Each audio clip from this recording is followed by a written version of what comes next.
Today it's just me. It's all you got. No guest, just Tim, Unfiltered, which could be really dangerous to my career, but we're going to try it and we're going to see what's going on. What did you do last week? Give me 5 bullet points on what you did last week.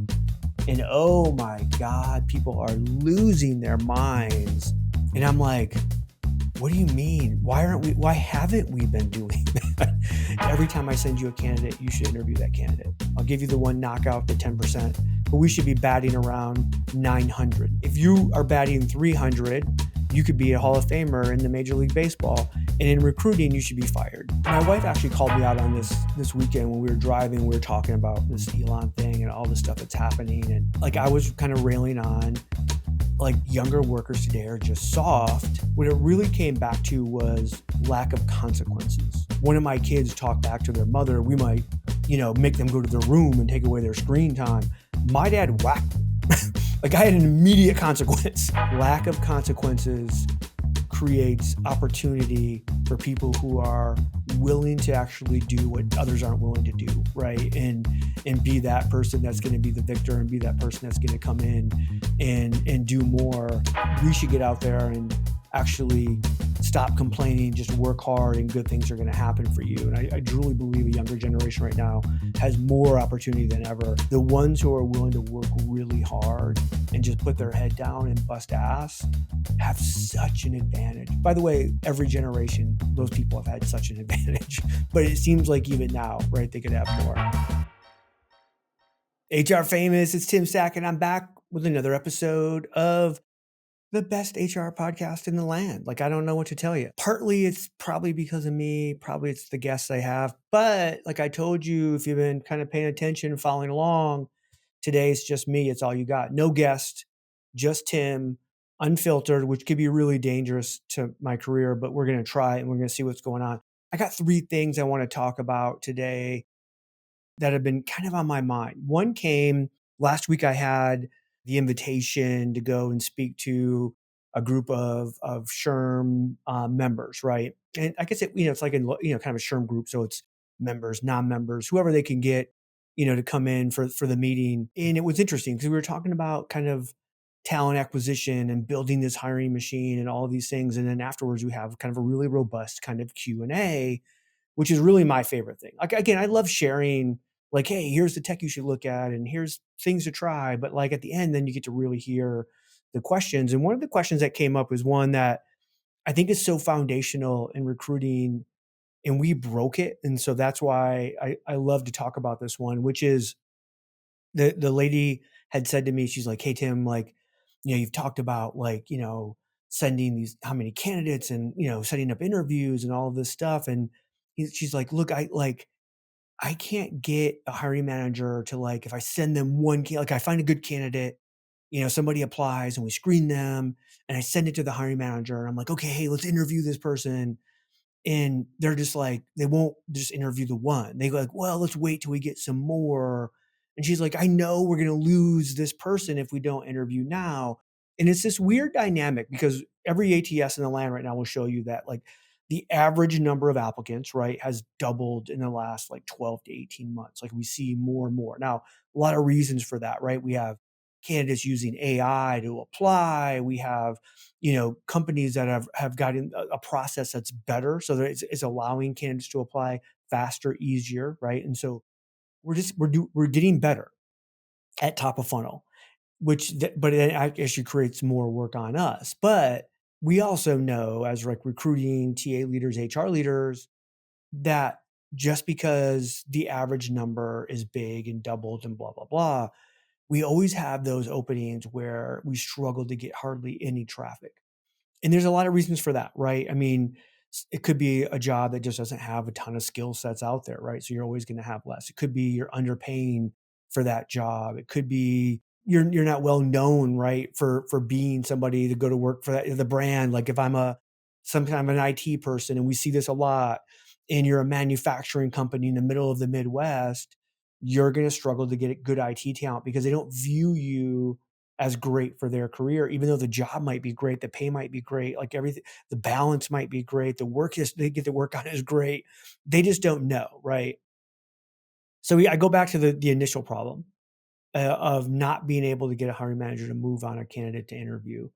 It told me a couple of things. One, this person, while caring about her job, caring about the company, caring about the hiring manager, blah blah blah, definitely doesn't have a great like trusting relationship with his hiring manager. If that was the case, she easily could have called and said, you know what, I'm going to work on getting you some more. But in the meantime, I need you to interview this person now. This is how good I think this person is. And that hiring manager 100% would have said, heck yeah, let's do it. Like, go. Let's get it done. But the bigger foundational issue isn't necessarily the trust. It's what TA has done over the last 2 or 3 decades to create this behavior from hiring managers, which is we've gotten to, and again, you're going to go, that's not us, Tim. Here's what I'm saying 90% of most talent acquisition functions do this one thing. They post jobs and then they collect people that apply and then they jam those people onto a hiring manager. And again, this is over decades, right? And you go, whoa, wait, Tim, we screen people. Okay, great. You screen people. Most people don't. they actually throw them to the hiring manager. Now, again, a lot of reasons for that. Sometimes the hiring manager is just like, let me see everybody. And again, if I am a functioning TA leader, HR leader who knows my stuff, I'm going to say, no, that's a waste of your time. And it's a waste of our expertise to throw every single candidate at you. And we know half the people who are applying don't even come close to this job. Why would you ever want to see those people? That's a waste of your time as a leader, right? And I would have that exact conversation with that person. But what we've allowed happening is this behavior of, hey, I'm going to send you 10 qualified screened candidates. And they'll go and they'll look and they'll go, oh, God, no, garbage. Send me 10 more. Well, no, I didn't send you 10 people with the understanding that I'm going to send you more. I sent you people believing these are the people that are right for the job and you should interview these people. But what happens is all that kind of unconscious bias, sometimes conscious bias, falls into play. And, they end up going, just send more, send more. And here's what I think is the holy grail of all corporate TA and recruiting is simply this.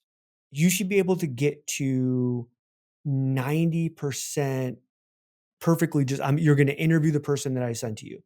It should be 90%. If I send you 10 candidates, I'm going to give you one that you go, yeah, like I actually know Tim, good candidate, understand why you sent him, but understand the reason that we're not going to interview him is because, he doesn't have the front end experience that we're looking for, whatever, right? I only know that because I know him. Cool. Gotcha. The other ones automatically you're going to interview.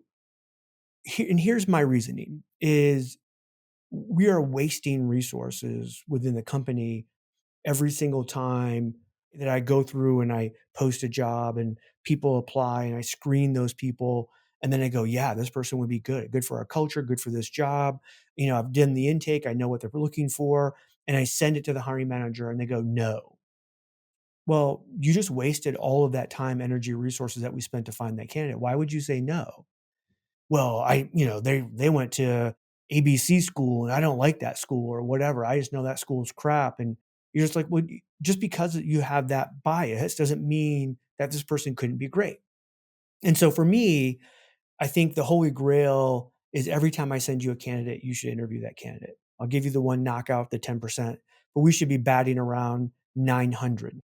If you are batting 300, you could be a Hall of Famer in the Major League Baseball. And in recruiting, you should be fired, right? There's no reason that when you send a candidate, that shouldn't happen. Now, I go back to like this holy grail concept of the perfect TA function and experience would be, I'm not even going to send you candidates.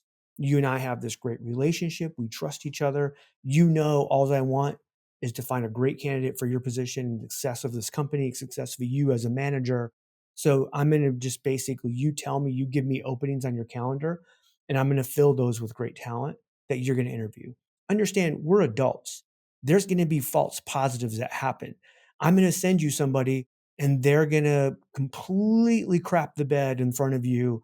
And you know what? I'm sorry about that, but that happens. By the way, if I just send you every single candidate and you personally pick each one you want to interview, the same exact thing is going to happen. Somebody's going to come in and they're going to throw up on your desk and you're going to go, oh my God. Well, Now you're to blame because you chose them. Like, let's get away from the blame thing.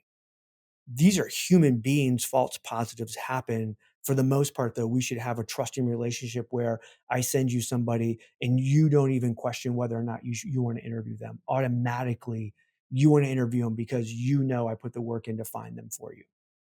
That's the first thing I wanted to talk about.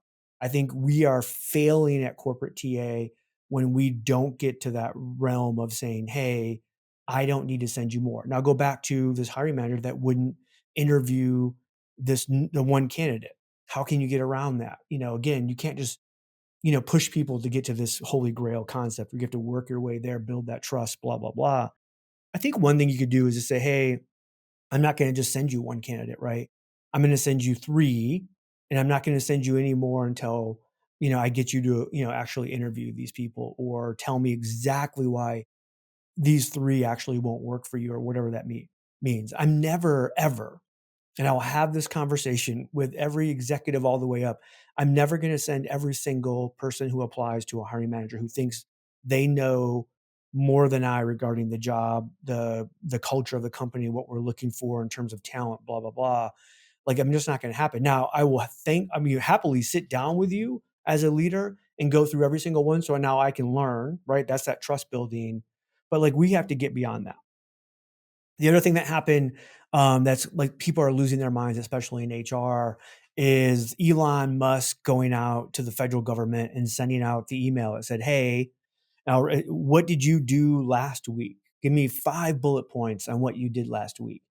And oh my God, people are losing their minds that how could somebody do that?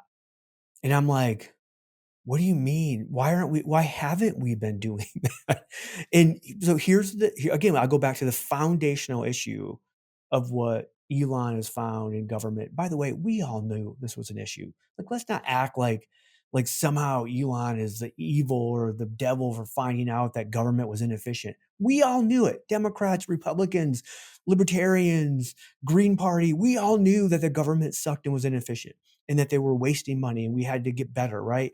Bill Clinton knew this. That was what he ran on as president. He was a Democrat, right? Like, again, this isn't a Democrat Republican thing. This is performance based. So Elon comes out, says, "Hey, send me your 5 bullet points of what you did last week." By the way, this should take you all of 30 seconds to say, "By the way, I have way more than 5. I'll give you the top 5.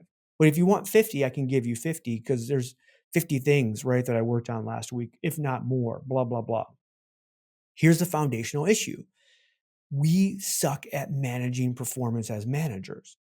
There's a few things here. We don't want to go out to somebody that we're managing, right? That's on our team, and go, "Hey, by the way, give me 5 things, that the biggest 5 things that you worked on last week," because we feel like, well, I don't want to micromanage Tim, right? Oh my God, he's going to feel micromanaged.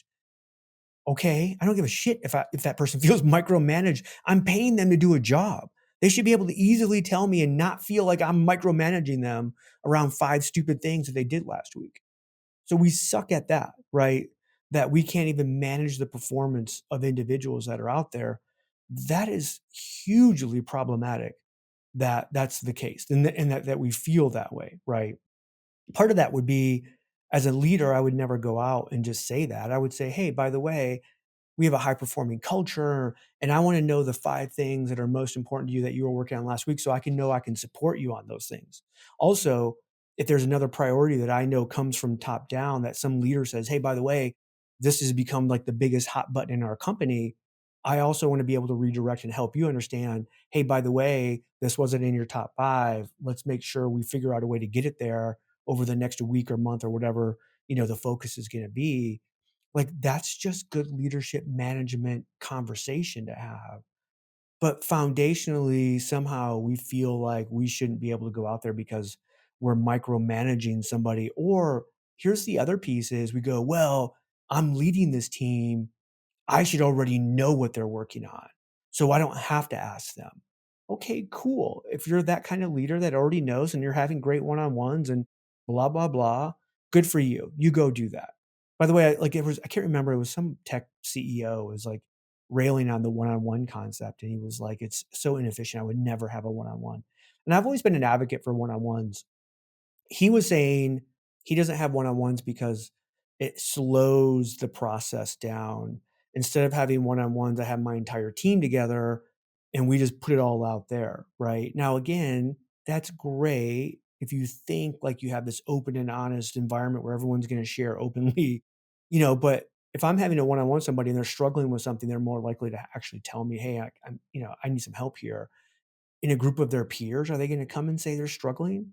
Maybe, but most likely probably not, right? So, again, back and forth on, everyone's gonna find their own kind of leadership style that works for them, from this standpoint. I just think it's comical that we're losing our minds, right, regarding this kind of thing, and at a high level, I think Elon's just like, "Look," and a part of this is because he's on the spectrum, right? Is that he's very straightforward in his conversational style and in his communication style and how he comes at people. And we're not used to that. It's very like it's like, you kind of like, oh, it's like a slap to the face. But from a performance management standpoint, if you strip out all of the feelings and empathy and blah, blah, blah, what you get is tell me what the heck you're working on. Tell me what the heck you're actually accomplishing. That's all performance management is, and we're terrible at it. And our executives actually want us to be better. And at government, for sure, like if you think like your own company is like, well, we're not great at performance management, we're average. The vast majority of government is way below average in performance management in every single story that you hear and everything that's out there. Do we have great people that are working in government that are putting in more, than we ever thought, blah, blah, blah? For sure. It's a broad stroke. But when you have something so large and so big, you have to start somewhere in digging into that, from that standpoint. So the other thing that kind of goes with this, because my wife actually called me out on this weekend when we were driving. We were talking about this Elon thing and all this stuff that's happening, and we actually had went to dinner with some friends, and they were, upset about how how you can't just cut an entire organization. And I was trying to explain like the concept of well, sometimes, like, when everything is so big and so broken and you have fraud happening, but you don't know where, if you shut something down and then you wait to hear the panic and the yells and the screams, you kinda know where to turn things back on, right? Like, but if you shut something down and then you hear nothing, you kinda are like, "Uh-oh, maybe we shouldn't have ever had that thing on," right? And so there's this weird concept of like that. Anyways, I was kinda railing on like younger workers today are just soft as compared to right millennials, Gen X, boomers, greatest generation, blah blah blah. By the way, every generation thinks that. Every generation thinks the generation coming up under them is softer than the one than you were, blah blah blah. So I'm not sharing anything like that's ground shattering that way. But my wife said, that use of the word soft immediately puts people on the defense. It immediately makes people feel like you're against them or you think less of them, blah, blah, blah. And she was right. As we started talking, what it really came back to was lack of consequences. And we even talked about it from, with our own upbringing and then our upbringing of our kids is we felt like we had consequences for our kids when they didn't do what they were supposed to do or didn't behave. But even then, I could look at those consequences and said, like, holy crap, they weren't the consequences I had. If one of my kids talk back to their mother, we might, make them go to their room and take away their screen time. My dad whacked me. Like I had an immediate consequence. You talk back to an adult, you talk back to a teacher, you talk back to a coach, you are going to face physical violence. And again, right or wrong, it was a different time, right? Judge all you want, different time. Now, would I do that? No. But so we put on different consequence and things of that sort. But as we start to see younger generations coming in, it seems like the consequences are less. We were talking about some of the campus kind of protesting things, and you have a campus, a college student go on campus and they're protesting, and their protest is decide, I'm going to deface a building. That's destruction of property. You should be arrested. You should be put in jail. But if you go on social media, people are like, well, they're just a college student and, they didn't really understand. They were just protesting. They're passionate. And you're like, there's no consequences. We believe that they should just be let off. And then what does that tell them? It's like, "Oh, I can do anything," right?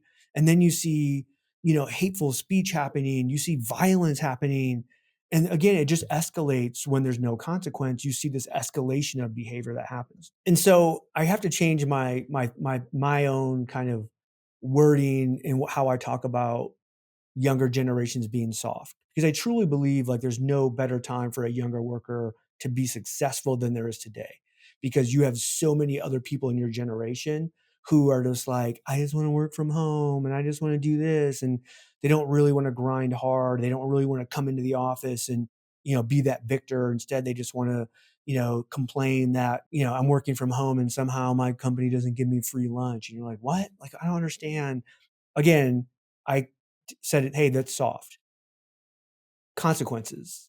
Lack of consequences creates opportunity for people who are willing to actually do what others aren't willing to do, right? And be that person that's going to be the victor, and be that person that's going to come in and do more.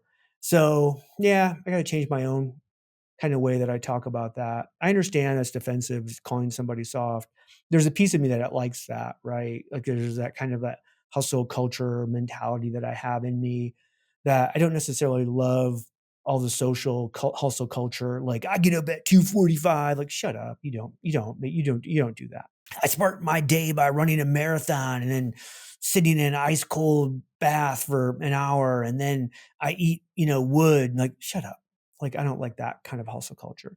But I like the opportunity to say, hey, we should get out there and actually stop complaining, just work hard, and good things are going to happen for you. And I truly believe a younger generation right now has more opportunity than ever, as you start to see baby boomers leave the workforce, as you start to see Gen Xers, which is a pretty small kind of generation, leave the workforce.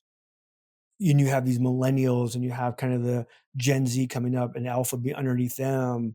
The ones who are willing to work really hard and just put their head down and bust ass have such an advantage. By the way, every generation, those people have had such an advantage, but it seems like even now, right, they could have more. So that's what you got. That's HR famous for this week. If there's something that you disagreed with, leave a comment. I would love to have an online fight with you. I'm just kidding. I won't do that. If there's something that you agree with, leave a comment, because I love affirmation. Also, if there's things you want me to talk about like this and you want my opinion on, it's the one thing that you'll get pretty straight. So that's it. That's HR Famous Pod for this week. I will be back and we'll do better next time. See you guys later.